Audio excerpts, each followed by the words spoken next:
Hello दोस्तों, मैं अनिल एक बार फिर से आप सभी का आपके अपने परिवार मैथ्स लाइफ में स्वागत करता हूं।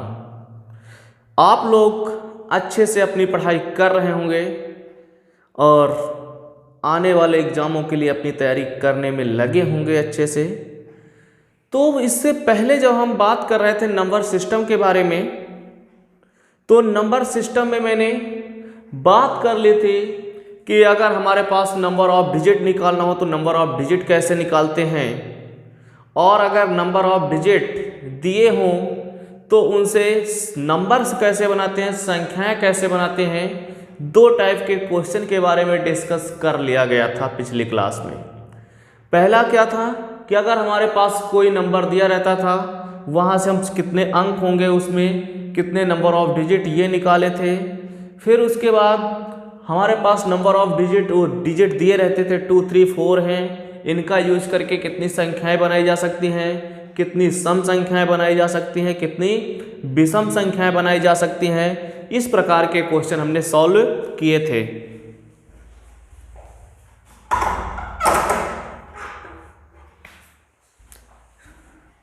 आज उसी श्रृंखला में हम आगे बढ़ते हुए बात कर रहे हैं नंबर के क्लासिफिकेशन के बारे में। क्या बात करने वाले हैं कि नंबर के क्लासिफिकेशन के बारे में, कि नंबर कौन कौन से होते हैं, कितने टाइप के होते हैं, और उनमें से कौन से किस प्रकार से किससे डिनोट किया जाता है। क्योंकि हमको नंबर सिस्टम पढ़ने के पहले उनके नंबर के बारे में अच्छे से नॉलेज होना चाहिए। तो क्लासिफिकेशन ऑफ नंबर मतलब नंबरों को कितने प्रकार से तोड़ा जा सकता है। क्लासिफिकेशन का मतलब क्या है? तोड़ना। तो नंबरों को हम कैसे कैसे तोड़ सकते हैं, इसके बारे में आज हम बात करने वाले हैं इस क्लास में। तो बच्चों देखो, जो भी कोई भी नंबर है तो कुछ लोगों से मिलकर बना होगा। क्या होगा? कुछ लोगों से मिलकर बना होगा। तो जब कई लोगों से कोई चीज मिलकर बनी होती है तो उसे कहते हैं, कई लोगों से मिक्स है तो ऐसे नंबर को कहते हैं कॉम्प्लेक्स नंबर। क्या कहते हैं? तो जो नंबर होगा वो सबसे पहले हमारे पास आएगा कॉम्प्लेक्स नंबर। कौन सा? Complex number. अब ये जो कॉम्प्लेक्स नंबर है ये डिवाइड होता है दो पार्ट में। कॉम्प्लेक्स नंबर कितने पार्ट में डिवाइड होता है? दो पार्ट में डिवाइड होता है। एक डिवाइड होता है हमारे पास रियल नंबर में, और दूसरा डिवाइड होता है इमेजिनरी नंबर में। इसमें इमेजिनरी नंबर में सम्मिश्र संख्या को बच्चों कहते हैं, कॉम्प्लेक्स नंबर को हिंदी में कहते हैं सम्मिश्र संख्या।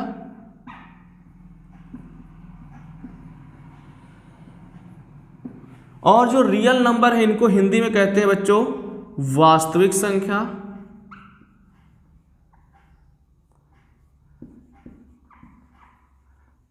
और जो इमेजिनरी नंबर है इनको कहते हैं काल्पनिक नंबर, काल्पनिक संख्या। इमेजिनरी नंबर्स जो है उनको क्या कहेंगे? रियल नंबर्स को कहेंगे वास्तविक संख्याएं। अब जो भी हमारे पास सिलेबस में है वो रियल नंबर है। हाँ, इमेजिनरी नंबर के बारे में केवल इतना पूछ सकते हैं कि इमेजिनरी नंबर को डिनोट किससे किया जाता है। तो इमेजिनरी नंबर को डिनोट करते हैं, एक ग्रीक लेटर होता है आयोटा, जिसको आई से रिप्रेजेंट करते हैं। इसको क्या पढ़ते हैं? आयोटा। और इस आई स्क्वायर की वैल्यू जो होती है -1 होती है, या फिर कह दिया जाए तो आई की वैल्यू स्क्वायर रूट ऑफ -1 होती है। तो इसके बारे में केवल इतना ही नॉलेज जान लो कि इमेजिनरी नंबर जो भी होते हैं वो आई से रिप्रेजेंट किए जाते हैं, और आई को कहते हैं ग्रीक लेटर में आयोटा। इस आई स्क्वायर की वैल्यू -1 के बराबर होती है, या आई की वैल्यू स्क्वायर रूट ऑफ -1 के बराबर होती है। बाकी जो हमें पढ़ना है डीप में, वो पढ़ना है किसके बारे में? वास्तविक संख्याओं के बारे में पढ़ना है, रियल नंबर के बारे में पढ़ना है। और वास्तविक संख्या और रियल नंबर इनको रिप्रेजेंट करते हैं किससे? आर से। इनको रिप्रेजेंट किससे किया जाता है? आर से किया जाता है। अब इसके बाद हमारे पास ये जो रियल नंबर है ये भी डिवाइड होंगे कई सारे पार्ट में। तो ये जो डिवाइड होंगे रियल नंबर, ये डिवाइड होंगे, इनको हटा दिया जाए, आप लोग नोट कर लिए होंगे। जो हमारे पास रियल नंबर हैं ये फिर से डिवाइड होंगे दो पार्ट में। एक पार्ट होगा रेशनल नंबर, क्या होगा, रेशनल नंबर, और दूसरा होगा इर्रेशनल नंबर।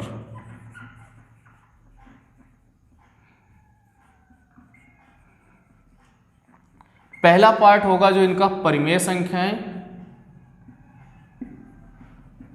और दूसरा जो होगा वो होगा अपरिमेय संख्याएं।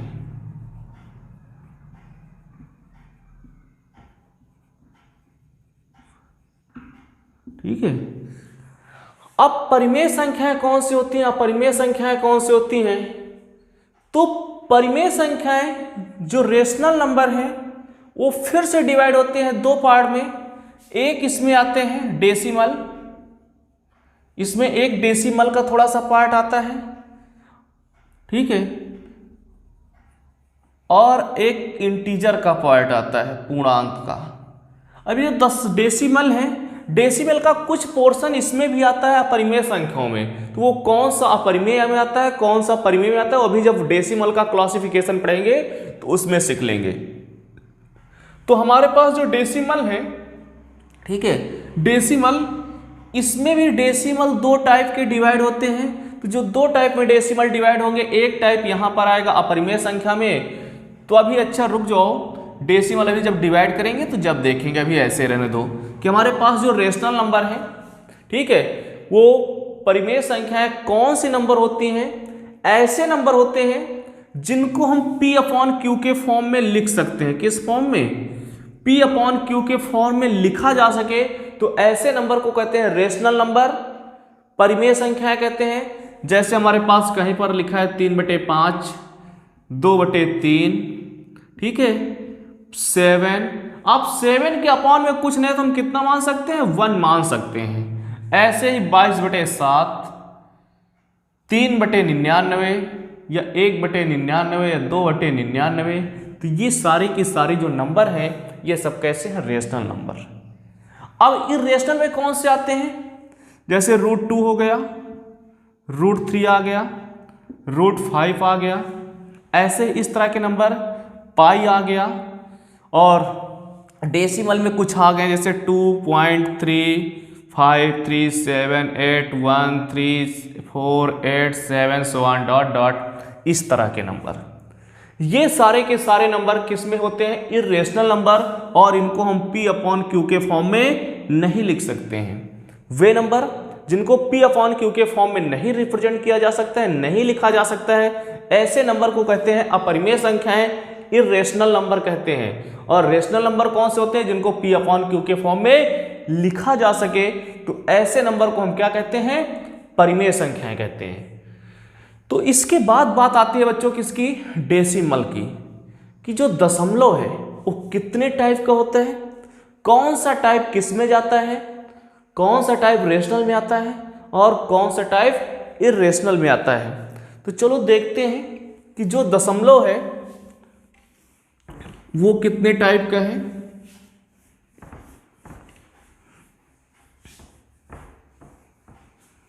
तो आगे हम क्या पढ़ने वाले हैं कि जो हमारे पास डेसिमल है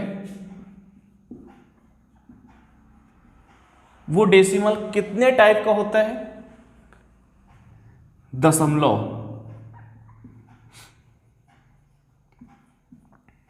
दशमलव होगा हमारे पास दो टाइप का, एक होगा टर्मिनेटिंग,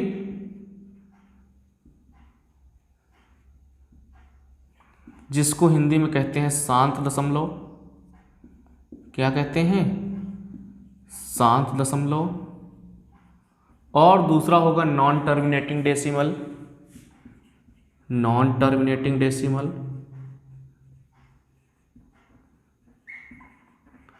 तो जो नॉन टर्मिनेटिंग डेसिमल है इसको कहते हैं अशांत दशमलव। क्या कहते हैं? अशांत दशमलव कहते हैं। अब अशांत मतलब किसी भी नंबर को हम किसी से भाग करें वो कभी भी टर्मिनेट ना हो, इनफाइनाइट तक चलता चला जाए। और ठीक है, तो नॉन टर्मिनेटिंग भी दो टाइप का होता है। जैसे हम किसी नंबर को डिवाइड करते हैं तो कुछ में क्या होता है कि वो नंबर बार बार रिपीट होता है, लेकिन कुछ में क्या होता है, रिपीट नहीं होता है। जैसे मान लिया 1 को हम 3 से डिवाइड करें तो क्या आएगा 0.3333 सो ऑन डॉट डॉट।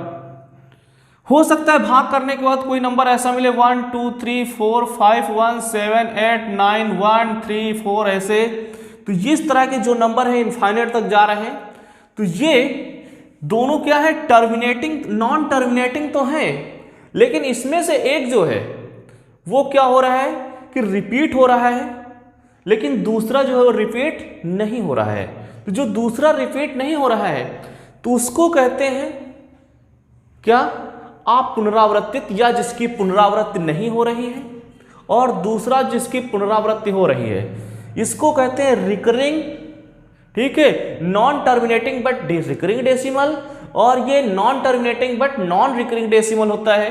तो हमारे पास जो भी नॉन टर्मिनेटिंग डेसिमल है ये दो टाइप के होते हैं। एक कौन सा होता है, रिकरिंग डेसिमल, कौन सा, रिकरिंग डेसिमल, और एक होता है नॉन रिकरिंग।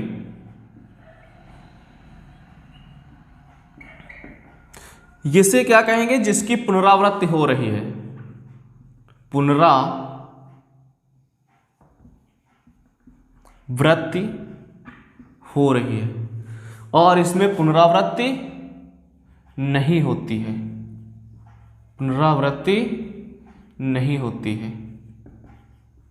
ठीक है, तो जिसमें पुनरावृत्ति नहीं होती है उसको कहते हैं non recurring but non terminating decimal. ठीक है, और जिसमें पुनरावृत्ति होती है उसे टर्मिनेटिंग बट रिकरिंग डेसिमल या recurring but non terminating decimal कहते हैं। जैसे यहां पर है 0.333 सो ऑन डॉट डॉट, यहां पर 0.2341762157 ऐसे लिख लो, सो ऑन डॉट डॉट। पाई, और पाई की वैल्यू जो 22/7 होती है वो बच्चों आती है किसमें, टर्मिनेटिंग में। अब टर्मिनेटिंग डेसिमल कौन से होते हैं, जैसे 0.5 हो गया, 1.275 हो गया, 3.125 हो गया। इस तरह के जो भी डेसिमल हैं इनको हम क्या कहते हैं, टर्मिनेटिंग डेसिमल। और यहाँ जो 22/7 है, ठीक है, 22/7 नहीं, उसको हम वहाँ रेशनल में लिखेंगे। ठीक है, तो ये टर्मिनेटिंग डेसिमल और ये रिकरिंग डेसिमल। अब जो रिकरिंग डेसिमल होता है इसको भी हम P/Q के फॉर्म में लिख सकते हैं। P/Q के फॉर्म में कैसे लिखा जाता है, तो यहाँ पर जो भी हम इस 3 हैं इनको लिखा जाता है, आगे हम पढ़ेंगे। ठीक है, इसको लिख लेते हैं 3 का बार, क्या लिख लेते हैं 3 का बार, और इसको लिखते हैं 3/9 अर्थात 1/3। 1/3 का ही ये क्या था, लेकिन उसको हम कन्वर्ट नहीं कर सकते हैं। और पाई की वैल्यू तो इतनी ज़्यादा निकाली जा चुकी है, ठीक है, पाई की वैल्यू इनफाइनाइट टर्म तक आती है, वो फिक्स नहीं है। ठीक है, तो आप देखो जो टर्मिनेटिंग डेसिमल था इसको भी हम जैसे 1/5 और 0.5 है तो 1/2 लिखा हुआ है, तो जिसको भी हम P/Q के फॉर्म में कन्वर्ट कर रहे हैं, इसको भी P/Q के फॉर्म में कन्वर्ट कर रहे हैं। जब इन दोनों को P/Q के फॉर्म में कन्वर्ट कर रहे हैं, लेकिन इसको हम P/Q के फॉर्म में कन्वर्ट नहीं कर पा रहे हैं, तो ये जो दोनों नंबर हुए, ये जो दोनों नंबर हुए, ये किसका पार्ट हो गए, डेसिमल का। किसका, नहीं, किसका पार्ट हुए, रेशनल नंबर का। ये किसका पार्ट हो गए, रेशनल नंबर का। ठीक है, ये दोनों किसका पार्ट हुए, रेशनल नंबर का। और रेशनल नंबर में और क्या आते हैं, जैसे 5 हो गया, 7 हो गया। ठीक है, ये तुम्हारे पास जो है, और 22/7 हो गया जो P/Q के फॉर्म में लिखे जा सके, 2/3 हो गया, 5.7 हो गया। तो इनमें से जैसे ही हम टर्मिनेटिंग डेसिमल और recurring but non terminating decimal को भी मिला दें तो ये पूरा का पूरा पार्ट किसका है, रेशनल नंबर का है। और बाकी जो बचा, ठीक है, बाकी जो बचा ये किसका पार्ट है, इर्रेशनल नंबर का। किसका है? इर्रेशनल नंबर का। अब जो रेशनल नंबर है इसमें हम देख रहे हैं कि कुछ तो डेसिमल थे, लेकिन कुछ हमारे पास क्या थे? इंटीजर थे। क्या थे? इंटीजर। इनको कहते हैं जो जिनके बटे में कुछ ना लिखा हो उनको कहते हैं इंटीजर, पूर्णांक कहते हैं। ठीक है, क्या कहते हैं? इंटीजर कहते हैं, पूर्णांक कहते हैं। तो अब देखते हैं कि इंटीजर कितने टाइप के होते हैं। ठीक है, इंटीजर कितने टाइप के होते हैं हमारे पास। उसके बाद लास्ट में एक चार्ट बना लेंगे जिसको आसानी से हम याद कर सकते हैं।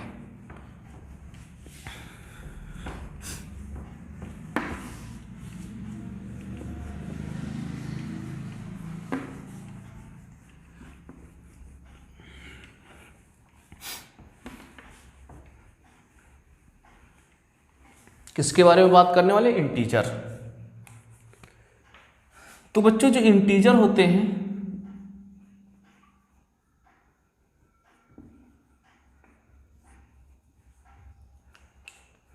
तो इंटीजर हमारे पास जैसे हो गया -7, -5, -2, 0, 1, 2, 3, ये सारे के सारे नंबर क्या होते हैं? इंटीजर होते हैं। या फिर ऐसे कह सकते हैं माइनस इनफाइनाइट से सो on dot dot -3, -2, -1, 0, 1, 2, 3 so on dot dot plus infinite तक। ये सारे के सारे जो नंबर हैं इनको क्या कहा जाता है? इंटीजर कहा जाता है, पूर्णांक कहा जाता है। क्या कहते हैं? पूर्णांक कहते हैं। आई से रिप्रेजेंट करते हैं, कभी कभी जेड से रिप्रेजेंट करते हैं। लेकिन इन पूर्णांकों में भी हम देख रहे हैं कितने टाइप के, 2 प्रकार के पूर्णांक हैं। कुछ तो पॉजिटिव हैं और कुछ तो क्या है? निगेटिव हैं। ठीक है, कुछ क्या कुछ पूर्णांक धनात्मक हैं और कुछ पूर्णांक ऋणात्मक हैं। तो यहां पर जो हमारे पास पॉजिटिव इंटीजर होंगे, कौन से? धनात्मक पूर्णांक होंगे। वो धनात्मक पूर्णांक कौन से होंगे? 1, 2, 3 आगे सो ऑन डॉट डॉट। ऐसे ही निगेटिव जो इंटीजर होंगे, ऋणात्मक पूर्णांक, ये कौन से होंगे? माइनस इनफाइनाइट से 1, 2, 3 सो ऑन डॉट डॉट। ठीक है, minus infinite so on dot dot, -3, -2, -1, ये हमारे पास आते हैं ऋणात्मक पूर्णांक। लेकिन इन पूर्णांकों को एक प्रकार से और क्लासिफाई किया जा सकता है इवन और ऑड नंबर में। ठीक है, किसमें? इवन और ऑड नंबर में क्लासिफाई कर सकते हैं कि जो हमारे पास इवन नंबर होंगे, ठीक, और ऑड नंबर होंगे, इवन और ऑड मिलकर ही क्या बनाते हैं? इंटीजर बनाते हैं। फिर इसके बाद हम देखते हैं, जैसे हमने पूर्णांक पढ़ लिया कि पॉजिटिव इंटीजर कौन से होते हैं, निगेटिव इंटीजर कौन से होते हैं। इसके बाद बात करने वाले हैं कि सम संख्याएं कौन सी होती हैं, विषम संख्याएं कौन सी होती हैं, इवन नंबर कौन से होते हैं, ऑड नंबर कौन से होते हैं। तो जो इवन नंबर है, कौन से? इवन नंबर सम संख्याएं। तो सम संख्याएं बच्चों वे संख्याएं होती हैं जो क्या हो? 2 की मल्टीपल हो, 2 से डिवाइड हो। वे नंबर जो 2 से डिवाइड होते हैं। ठीक है, वे नंबर जो 2 से क्या हो जाते हैं? भाग चला जाता है, 2 से विभाज्य होते हैं। वे सारे के सारे नंबर क्या होते हैं? सम संख्या होती है। जैसे 2, 4, 6 ये सब हमारे पास कैसे? इवन नंबर हैं। ऐसे ही ऑड नंबर कौन से होते हैं? विषम संख्याएं। तो विषम संख्याएं बच्चों वे संख्याएं होती हैं, ठीक है, वे नंबर जो 2 से डिवाइड ना हो। क्या हो? 2 से डिवाइड ना हो। जैसे 1, 3, 5, 7 सो ऑन डॉट डॉट डॉट। ठीक है, अब इसके बाद जो हमारे पास पॉजिटिव इंटीजर है उनको देखो हमने कैसे डिवाइड किया है। जो पॉजिटिव इंटीजर होते हैं उनको देखो किस टाइप से डिवाइड किया गया है।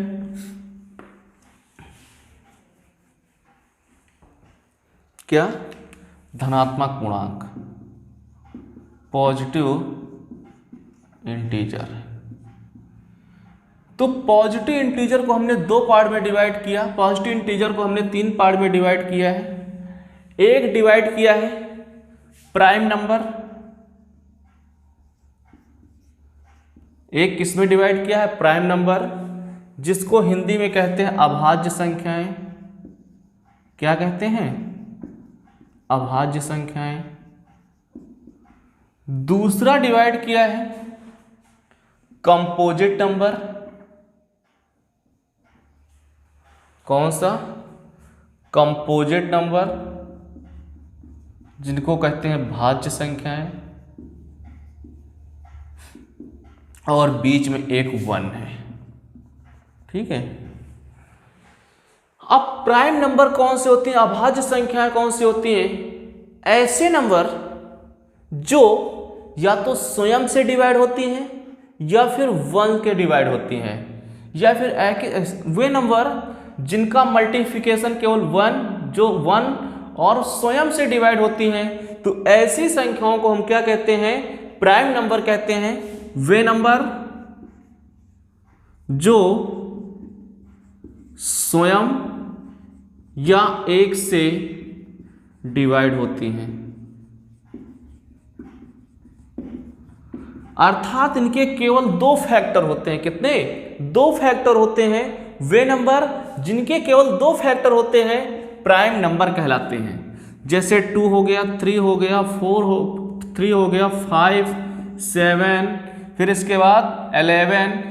ठीक है। तो इस तरह के जो भी नंबर हैं इनको हम क्या कहेंगे? अभाज्य संख्याएं कहेंगे, जिनके केवल दो ही फैक्टर हैं। अब जैसे 2 क्या है? 1 से भी कट सकता है, 2 से भी कट सकता है। ऐसे ही 3 1 से भी कट सकता है, और 3 से 5 से डिवाइड हो सकता है, और 1 से ऐसे ही 7, 11। तो इस तरह की संख्याएं क्या होती हैं? अभाज्य संख्याएं होती हैं, प्राइम नंबर होती हैं। इसके बाद कंपोजिट नंबर। कंपोजिट नंबर वे नंबर होते हैं जिनके 2 से अधिक फैक्टर हों। वे नंबर जिनके मोर देन 2 फैक्टर हों। क्या हो? वे नंबर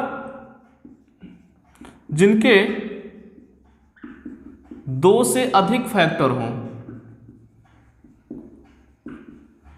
2 से अधिक गुणनखंड हों।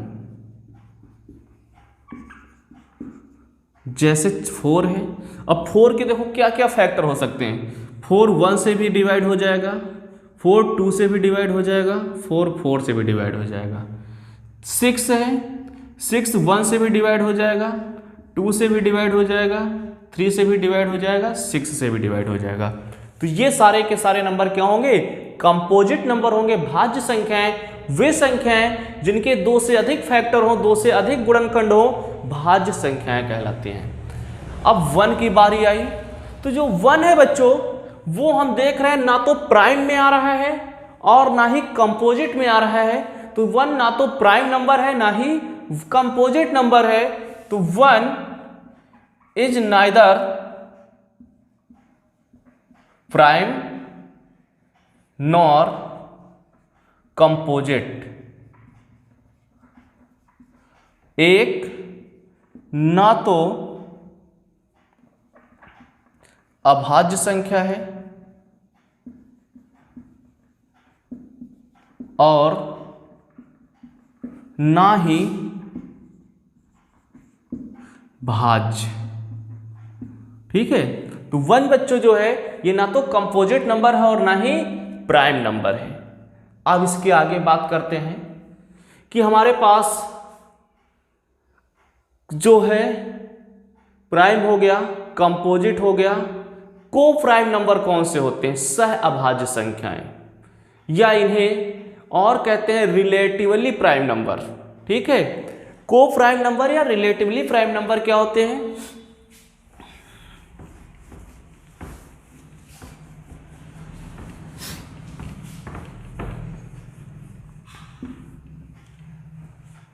को प्राइम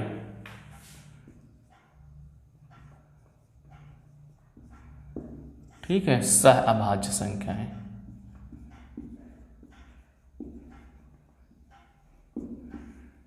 तो सह अभाज्य संख्याएं कौन सी होती हैं? ऐसे नंबर, ठीक है, ऐसे नंबर का पेयर जिनका HCF 1 हो। जैसे हमारे पास लिखा है 5 और 7। अब कोई जरूरी नहीं कि यहां पर दोनों नंबर को प्राइम हो, कुछ भी हो सकते हैं, ठीक है, लेकिन उनके जो पेयर का HCF, अगर इसका HCF निकाला जाए, हाईएस्ट कॉमन फैक्टर कितना मिले? 1। हो सकता है 5 और 12 भी हो सकता है, तो 5 और 12 का भी HCF निकाला जाए तो कितना आएगा? 1 आएगा। हो सकता है 16 और 25 भी हो, ठीक है, इनका भी HCF निकाला जाएगा तो कितना आएगा? 1 आएगा। तो ये सारे के सारे नंबर जिनका HCF 1 हो क्या कहलाएंगे? को प्राइम नंबर कहलाएंगे, या इन्हें हम ये भी कहते हैं कि रिलेटिवली प्राइम नंबर भी कहते हैं। इसके बाद आता है twin prime. Twin prime number, तो ट्विन प्राइम कौन से होते हैं? ऐसी दो अभाज्य संख्याएं हो। कैसी? ऐसे दो प्राइम नंबर हो जिनका डिफरेंस 2 हो, ठीक है, ऐसे दो प्राइम नंबर जिनका डिफरेंस कितना हो? 2 हो। जैसे 3 और 5 हो गया, 17 और 19 हो गया। तो इनके बीच का अगर हम डिफरेंस निकाल के देखेंगे कितना आएगा? 2 आएगा। तो जब इनके बीच का डिफरेंस 2 है तो ऐसे नंबर को हम क्या कहते हैं? ट्विन प्राइम नंबर कहते हैं। ऐसे पेयर जिनमें दो प्राइम नंबर का डिफरेंस कितना हो? 2 हो, तो इस प्रकार के नंबर को कहते हैं ट्विन प्राइम। इसके बाद परफेक्ट नंबर कौन से होते हैं?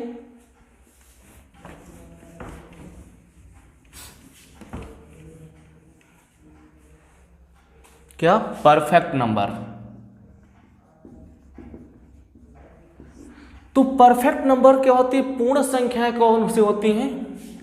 कि अगर किसी भी संख्या के, जैसे हमारे पास मान लिया 6 लिखा हुआ है, 6 के हम फैक्टर किए जाएं। क्या किया जाए बच्चों? 6 के फैक्टर किए जाएं। तो जैसे 6 के हम फैक्टर करेंगे तो 6 के फैक्टर 1 होगा, 2 होगा, 3 होगा और 6 होगा। तो जो 6 के टोटल फैक्टर निकले हैं उनका सम किया जाए, लेकिन उस नंबर को छोड़ने के बाद, तो उस नंबर मतलब 6 को छोड़ दिया जाए, बाकी इन तीनों को जोड़ा जाए, तो इन तीनों को जोड़ने के बाद वही नंबर फिर से मिल जाए। क्या मिल जाए? जो नंबर था वही नंबर अगर फिर से मिल जाए तो ऐसे नंबर को हम कहते हैं परफेक्ट नंबर। क्या कहेंगे? पूर्ण संख्या कहेंगे, परफेक्ट नंबर कहेंगे। यदि किसी संख्या के वे सभी गुणनखंड, यदि किसी संख्या के सभी गुणनखंड परंतु संख्या को छोड़ने के बाद उनका योगफल फिर से वही संख्या प्राप्त हो, तो ऐसी संख्या को क्या कहेंगे? परफेक्ट नंबर कहेंगे। जैसे 4 हो गया, 4 के अगर, तो ये हमारे पास क्या हुआ? 6 एक परफेक्ट नंबर है। लेकिन अगर 4 के फैक्टर किए जाए तो 4 का फैक्टर 1 होगा, 2 होगा, 4 होगा। लेकिन 4 को हमको करना क्या है? छोड़ना है, वो नंबर छोड़ देना है। तो 1 और 2 का सम कितना आएगा? 3। लेकिन 3 क्या 4 के इक्वल है? तो जब 3 4 के इक्वल नहीं है तो इसका मतलब ये हमारे पास परफेक्ट नंबर नहीं है। ठीक है, समझ में आया है कि नहीं? चलो अब इसके आगे देखते हैं। ये रहा हमारे पास नंबर का एक छोटा सा क्लासिफिकेशन। अब इनको एक फ्लो चार्ट के द्वारा कैसे याद करेंगे, ठीक है, देखते हैं इनको हम फ्लो चार्ट के द्वारा कैसे याद करते हैं।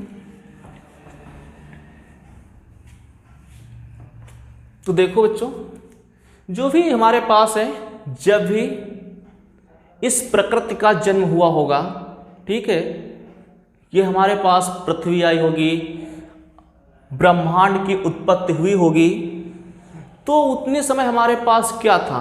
प्रकृति थी, नेचर था। तो जैसे प्रकृति थी तो हमारे पास जन्म हुआ होगा किसका? भाई पेड़ पौधे हैं, जीव जंतु हैं, उनको सबको गिनने की जरूरत पड़ी। भाई एक पेड़ हुआ, 2 पेड़ हुए, 3 हुए, या एक प्राणी, दूसरा प्राणी, तीसरा प्राणी, चौथा प्राणी, ठीक है। तो जब इन सबका जन्म हुआ है तो हमारे पास इनको गिनने की जरूरत पड़ी। तो जब गिनने की जरूरत पड़ी तो हमको 1 2 3 4 5 इस तरह से गिनना भाई शुरू किया गया होगा, ठीक है। तो जब ऐसे गिनना शुरू किया गया तो कुल मिला के हमें जो संख्याओं की जरूरत पड़ी उनको कहा गया क्या? प्राकृतिक संख्याएं। तो सबसे पहले हमें जो जरूरत पड़ी वो प्राकृतिक संख्याओं की जरूरत पड़ी, अर्थात 1 2 3 4। तो जो 1 से स्टार्ट होती हैं, जैसे 1 2 3 4 सो on dot dot plus infinite तक, तो इन नंबर को क्या कहा गया? नेचुरल नंबर कहा गया, प्राकृतिक संख्या कहा गया। तो यहां से यहां तक की जो नंबर है इनको क्या कहा गया? नेचुरल नंबर कहा गया, प्राकृतिक संख्याएं कही गई। ठीक है, इनको क्या कहा गया बच्चों? प्राकृतिक संख्याएं कहा। फिर इसके बाद हुआ क्या? धीरे से जीरो की खोज हो गई। ठीक है, जीरो की खोज हो गई। तो जैसे ही जीरो की खोज हुई, ठीक है, जीरो को भी इसमें शामिल किया गया। तो यहां से जैसे ही जीरो को इन नेचुरल नंबर के सेट में शामिल कर दिया गया, तो अभी तक हमको जैसे मान लिया 10 लिखना है, 20 लिखना है, 30 लिखना है, तो ये लिखने में प्रॉब्लम आ रही थी। भाई 10 लिखना है तो कैसे लिखा जाए? ठीक है, ऐसे लिखा जाता था। जैसे भगवान राम के समय में मान लिया जीरो की खोज नहीं हुई थी, तो आप लोगों के मन में एक क्वेश्चन आ रहा होगा कि रावण के 10 सिर कैसे थे? तो रावण के 10 सिर ये नहीं थे, इस तरह से लिखा जाता था कि रावण के जो 10 सिर थे किससे थे? इस तरह से 10 लिखा जाता था, ये नहीं कि 10, क्योंकि उतने टाइम जीरो की शुरुआत, जीरो की खोज नहीं हुई थी। लेकिन जैसे ही जीरो की खोज हुई, जीरो को इसमें शामिल कर दिया गया, तो हम सारे के सारे नंबर लिख सकते हैं। वो चाहे 10 लिखना हो, 20 लिखना हो, 30 लिखना हो, 40 लिखना हो, 50 लिखना हो, कोई भी नंबर बचने वाला नहीं, सब नंबर को हम लिख सकते हैं। जैसे प्रत्येक नंबर को लिख सकते हैं, तो ऐसे नंबर को कहा गया होल नंबर। क्या कहा गया? पूर्ण संख्याएं कहा गया। फिर धीरे से क्या हुआ, और आगे खोजे हुई हमारे पास निगेटिव नंबर की भी खोज हो गई। किसकी?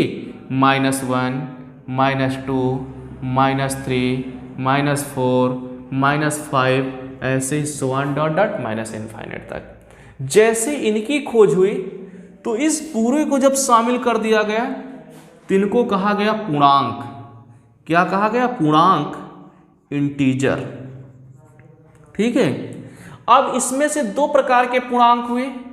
एक ये वाले जो हुए, इनको कहा गया पॉजिटिव इंटीजर।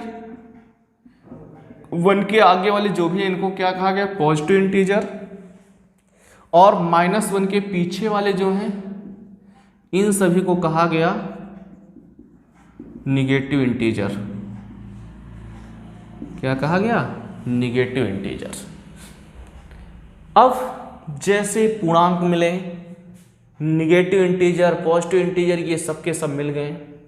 अब इसके बाद बात आई कि भाई 1 और 2 के हैं, तो क्या 1 और 2 के बीच में कोई नंबर नहीं है? तो 1 और 2 के बीच में बहुत सारे नंबर मिले। जैसे 1.1 मिला, 1.2 मिला, 1.3, ऐसे ही 1.9, फिर 1.1 और 1.2 के बीच में भी बहुत सारे नंबर हो सकते हैं। 1.111, 1.12, 1.13, ऐसे फिर अगर 2 नंबर लिए जाए तो उनके बीच में बहुत सारे नंबर हो सकते हैं। तो हमने देखा क्या कि दो इंटीजर के बीच में बहुत सारे नंबर मिल रहे हैं। तो ये जो बहुत सारे नंबर मिल रहे हैं, इनको नाम दिया गया किसका? दशमलव संख्याएं का, डेसिमल नाम दिया गया। तो जब इनका डेसिमल नाम दिया गया, तो डेसिमल अभी हमने पढ़ा है कि डेसिमल जो थे वो कितने टाइप के थे? कितने टाइप के थे? कितने टाइप के थे? एक था टर्मिनेटिंग डेसिमल, एक था नॉन टर्मिनेटिंग डेसिमल, और नॉन टर्मिनेटिंग को एक था शांत दशमलव, दूसरा था अशांत। तो नॉन टर्मिनेटिंग डेसिमल को भी हमने 2 पार्ट में डिवाइड किया था, एक रिकरिंग बट दूसरा नॉन रिकरिंग। ठीक है, तो जो रिकरिंग वाले थे, ठीक, यहां पर बहुत सारे दशमलव मिले हमको। जैसे यहां पर 1.1, 1.2, तो यहां पर हमको कुछ क्या मिले? डेसिमल मिले, दशमलव मिले। उन दशमलव में से एक थे नॉन टर्मिनेटिंग और दूसरे थे टर्मिनेटिंग। ठीक है, अब नॉन टर्मिनेटिंग भी 2 टाइप के थे, एक रिकरिंग थे और दूसरे नॉन रिकरिंग। ठीक है, तो रिकरिंग में जैसे 0.333 इस तरह के सो on dot dot dot.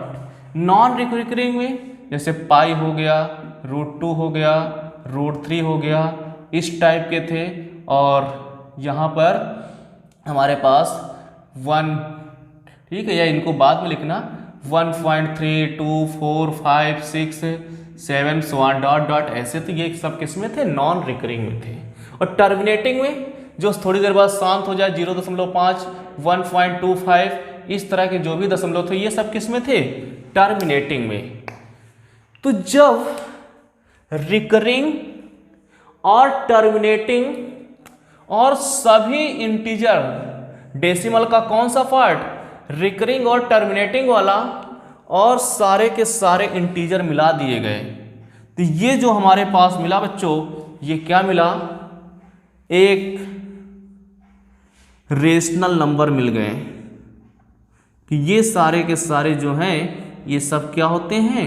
Rational number को रिप्रेजेंट करते हैं, परिमेय संख्याओं को रिप्रेजेंट करते हैं। और जो इसमें सेकेंड पार्ट बचा नॉन रिकरिंग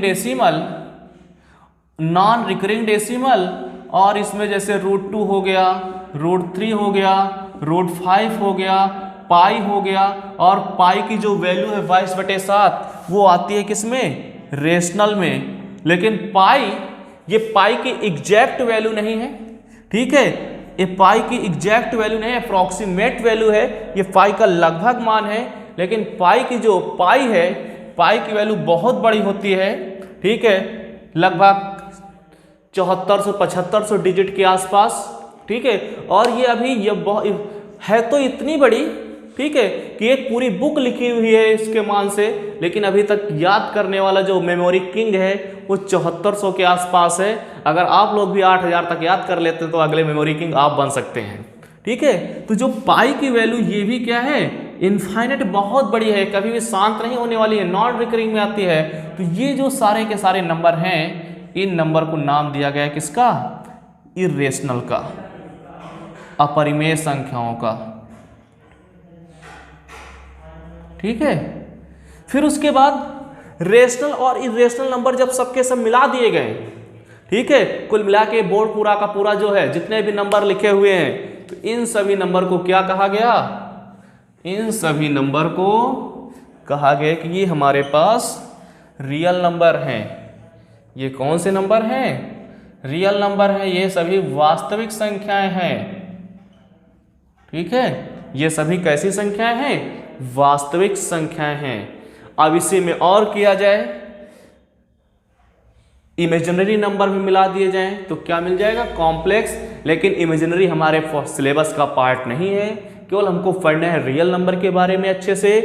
तो रियल नंबर के बारे में हमने अच्छे से डिस्कशन कर लिया है कि कौन से नंबर कौन होते हैं, कौन से कहाँ से शुरू होते हैं। तो जल्दी से अभी तक अगर वीडियो को लाइक नहीं किया तो लाइक कर दें, और चैनल को अगर सब्सक्राइब नहीं किया तो सब्सक्राइब जल्दी से कर दें, और अधिक से अधिक वीडियो को शेयर करते रहें। आगे इसी के कल हम बात करेंगे कि इन नंबर का एप्लीकेशन, इन पे बेस्ड क्वेश्चन कैसे बनने वाले हैं। तो जल्दी से वीडियो को शेयर करें अधिक से अधिक, और अगर सब चैनल पे नए हैं तो सब्सक्राइब जरूर कर दें।